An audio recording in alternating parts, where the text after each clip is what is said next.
Okay. First of all, why don't you go ahead and introduce yourself? Hi, my name is Josue Vicente. I live in apartment 10 in the same apartment complex as Slade. We are neighbors and also friends. Alright, awesome. So, our first question here today. What are your feelings towards animals? Towards animals, it depends on the animal, I guess. Because like if it's a small dog, it's like a little fur baby. But if it's a tiger, you're just like, go the fuck away. Like, in terms of like, are you asking in terms of like cruelty or in terms of like treating an animal? No, like if you were to say, would you be frightened to see a tiger or scared and maybe not like it as much as say that cuddly little dog?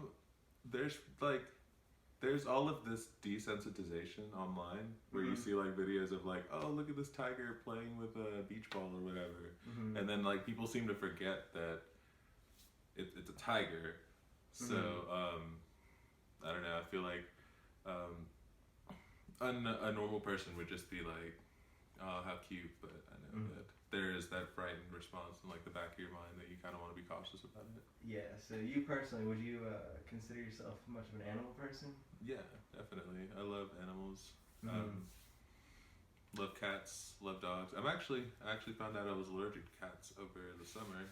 Oh, really? Yeah, How'd that go? I went to a wedding, and the apartment I was staying at had cats, and I was just like sneezing my face off. And so like, I got some Benadryl, and then like put two and two together, found out I was allergic. So I like cats, but I can't like touch them and like go on my face or anything like that. You lasted the whole night? I think like 2-3 a.m. the Benadryl knocked me out. So, yeah. Nice. And so would you say you have a favorite animal? It's kind of hard to decide because like you always want to be really cool with your animal choice. So like I could just say, yeah, I like my dog, she's pretty cool. Or I could say like a fucking tree kangaroo, and then people ask, what's a tree kangaroo? And then you just say, Google it. So yeah. Did you have any pets as a child? I had 2 dogs. I had a pretty big Labrador mix. I forgot what her name was. I was really young. And then I had this tiny little terrier, like rat terrier. I had them for a couple of years, but I don't really have a lot of memories of them, unfortunately, because I kind of I didn't really pay them a lot of attention as a kid. Like I told my parents that I wanted them, but then after we had the dogs, it was kind of weird. Like I didn't go out to see them or just kind of forgot about them for a little while. And then they gave them away. What? Yeah. You just gave away your animals? Yeah, I felt really bad, but my mom had a good point. She's just like, you weren't paying them any attention. Like they weren't getting any love here. And so like I kind of like made a promise to myself that the next time we had animals, I would just like love them to death, and I'm keeping to that promise. Got you. Do you have any siblings? It's a long story. Like my dad had a previous wife in like a previous marriage before he met my mom, and he had 3 kids, but they're all like way older than me. Like my youngest sibling before me is probably like 28, 29. So like there wasn't any, I didn't grow up with them. I met them maybe once or twice, and then like they never like came around anymore. So yeah, 3 siblings. I didn't know if that was maybe had any effect on your feeling of pets. Sort of, kind of. It was partially that, and it was partially my mom. I was really busy while I was in community college, and my mom worked the mornings and my dad worked the evenings, so she'd be at the house alone a lot. I felt really bad, so we kind of like talked it over and we decided we were gonna get a dog just to keep her company. Okay. I think it was a teacup something. It was an expensive dog, is what I'm saying. But that thing had so many health problems. It was diabetic. It couldn't eat a certain kind of food. It had to be like Blue Buffalo, like a diabetic formula. Like it had fragile bones. It had like high blood pressure. I don't know what all it had, but it was they were going broke taking care of this dog. And I'm unfortunately sad to say that I was glad when it died. Because, oh my gosh, that poor thing. And then maybe you shouldn't keep like a monkey as a pet, just because it's really dangerous. And like, I guess it goes back to the tiger thing that I said earlier. Joel Madden from Good Charlotte, I think, has a tiger, and he just has it like chained up to a tree. So I don't know what he's doing other than just like having it to show people that he has a tiger, and he's not taking care of it, you know. Yeah. So why not just let it go free? Mm-hmm. I have seen people like domesticate foxes, which is cool. So they basically have like a little cat dog thing.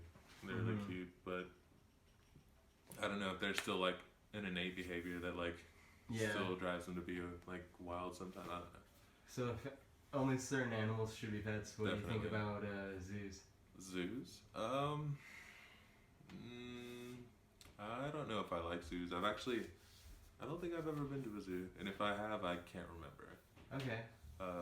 I don't have an opinion one way or the other, but there are arguments that can be made for like the animals not being able to live out their full lives, being like trapped behind cages. Yeah, I've heard that it like shortens their lifespan a little bit. Yeah, like maybe it's just because they're sitting around and getting fat, so they don't get exercise. Because they're just eating and swimming, but they don't do that as much. But so that's not acceptable, but having a pet in your home is. I suppose so. It still like goes back to the taking care of them, because like unfortunately we don't take Lydia out for walks as much anymore because I'm not there to go with my mom who wants to go whatever. So she's getting fat. So it's all about like making sure they get proper exercise and aren't just eating and sleeping around all day. So you said that psychology was your major, right? Yeah. And do you think pets have any effect on mental health? Oh yeah, definitely. Like, can you tell me a little bit about that? Milo, who we saw earlier, I don't know if you're gonna keep that in film, but he's actually Kayla's emotional support animal, and she goes to a therapist for what I can say is maybe other reasons besides like wanting a pet and wanting to get through like a loophole in a lease. So like I've already seen Kayla stay happier or be happier in general because she's gotten that pet. And sometimes I think like when I'm having a really stressful day, I'm just like, hey, maybe it'd be cool if I had Lydia here. So I mean, I can definitely think, like, I can argue that you can. Yeah.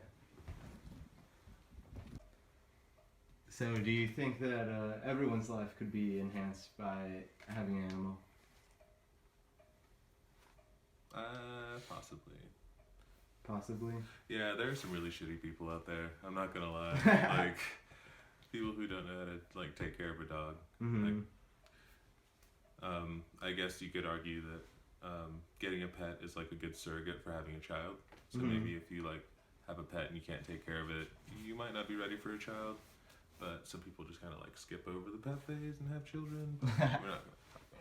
So you think maybe having an animal could be practice for kids? Definitely. I mean, parents sometimes can get dogs for their kids when they're really young because they teach the kids to cope with death. So like the death of an animal might help soften the blow of like the death of your grandfather or like your grandmother. It could be very fundamental for like developmental health and just psychological health in general. It's still on you, don't worry. Okay. Have you ever had any animal touch your life personally? Real or maybe fake? Real or fake? I don't know. I remember having like an imaginary friend when I was younger, and I don't remember it being like a person, so I think it might have been an animal, so I guess that could like fill in the whole fake thing. Oh, whenever we would play like Pokemon as a kid, you'd have little Pokemon friends. Yeah. In terms of a real life dog, probably like before I had Lydia, there was another little dog that kind of looks like Paco. He kind of looks like a rat terrier, regardless. His name was Shazam, and he was my first little puppy, and I fell in love with that thing. And unfortunately, we lived in a place in town. Would you marry your dog if you fell in love with it? No, that's not a thing. Am I still answering the dog question? Yeah, you can. Yeah, you can if you want. Long story short, he got hit by a dog, and not by a dog, by a car. He got hit by a car, and I was just really upset for a while. So I guess we kind of bought Lydia for a coping mechanism. So I still love all my dogs though. Like every one of them has a place in my heart. So would you say pets are friends? Pets are more than friends. Like So would you say pets are family? pets are family. Like, do you think people go too far as considering their pets family? Yes, like I'm sure people spoil their dogs in a way that they can't spoil their children. Like I think it's weird when women take their dogs to the nail salon. Like, why does your poodle have purple nails? You just don't know. Stop. What about like dressing up your animals, your dog or cat? I actually didn't like it until I put a sweater on my dog. So, like, there was this. I have this picture of Lydia. I bought her a Christmas sweater, and it's just got Santa's face on the back of it. And when I put it on her, she just gives me like the saddest face. But I think it's so hilarious. So I just like take pictures of her being butthurt because she's got the sweater on her. So maybe you can't knock it before you try it. I don't like it when you put like a pit bull in like a tutu or some crazy shit like that, because I have seen that happen. It's ridiculous. I once heard of some owner leaving their pet their estate. What? Yeah, are you their inheritance. How much did the dog earn? Like this dog was wearing like a diamond collar and stuff. Like Oh it was pretty ridiculous. It's insane. Maybe that's too far. Yeah, definitely. Like I don't own any diamonds. Why does my dog have diamonds? What do you think about when people get pets when their children move out? Do you think is that kind of a replacement essentially? I guess a replacement. Like, it kind of seems like my mom talks about the dog like she talked about me when I was a kid. So like, it's like, oh, Lydia did this today. Lydia did this today, and she dug a hole in the backyard. It was hilarious. Blah blah blah. So not necessarily a substitute, but like a surrogate child. Like something to pour all their love and affection into while you're gone in college. Is there a little bit of jealousy there, Slay? No, I know my dogs love me more. Like, but what about your mother? Who does your mother love more? That I don't know. She might love Paco. All right, thanks, Sway. Yeah, dude.